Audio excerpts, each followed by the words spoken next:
SSG हा त्याचा स्थानिक संघ आहे आणि त्याचबरोबर तो सेंट्रल रेल्वे मध्ये आमच्या इथे रिक्रूट झाला. सेंट्रल रेल्वे नंतर तो मध्य इंडियन रेल्वेचा तो मोठा प्लेअर झाला आणि त्याचबरोबर प्रो कबड्डी लीग मध्ये NYP नी सुरुवात झाली. न्यू यंग प्लेअर हा जो कोटा असतो त्यामधून सुरुवात झाली. हार्डली त्याला 7 लाख रुपयांनी सुरुवात झाली, बरोबर ना?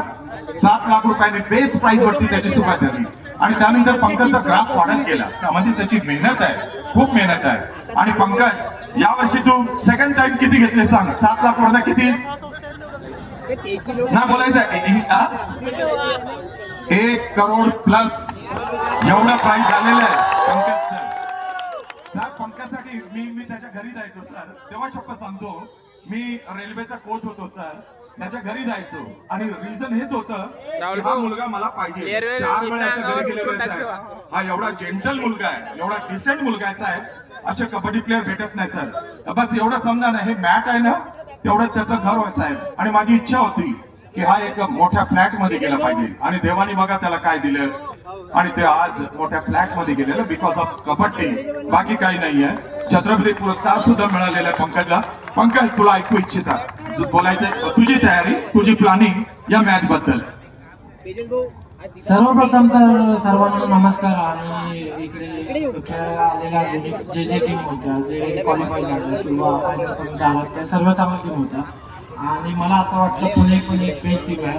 त्यात पण अजित आणि जयेश आहे, श्रेयस आहे, असे खूप मॅच्युअर प्लेअर आहेत. तर मला असं वाटतं की आम्ही स्ट्रॅटेजी केलेली आहे आणि मला असं वाटतं की त्यांना थांबवलं, त्यांच्या रिझल्टला थांबवलं म्हणजे आम्ही जिंकू. आणि आमचे रिझल्ट तर आउटस्टँडिंग आहेत. पंकज बुलेटवर बसणे आवडेल का? बसणे आवडेल? बुलेटवरती बसणे माझ्यासाठी बुलेटपेक्षा माझ्या संघाने फायनल जिंकलेलं मग कधी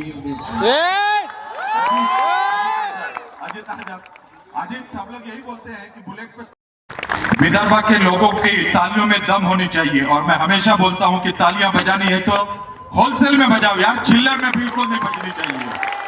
क्या बात है, क्या बात है. आणि एक आणखी चांगली गोष्ट, मी सर्व विदर्भाच्या कबड्डी खेळाडूंच्या वतीने आदरणीय श्री चंद्रशेखरजी बावनकुळे साहेबांना धन्यवाद बोलायला आलोय.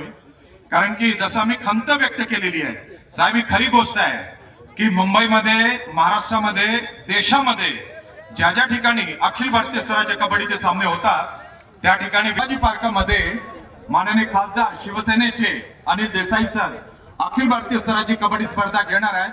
त्यामध्ये तो संघ साहेबांच्या मुळेच खेळणार आहे. जोरदार तालियां बजा दो हमारे साहब के लिए, जोरदार तालियां बजा दो. आणि सर खरोखरच हे फार मोठं काम केलेलं आहे सर. विदर्भामध्ये एवढ्या अखिल भारतीय स्तराचे कबड्डीचे सामने व्हायचे, संपूर्ण देशामध्ये तेवढे सामने व्हायचेच नाही सर.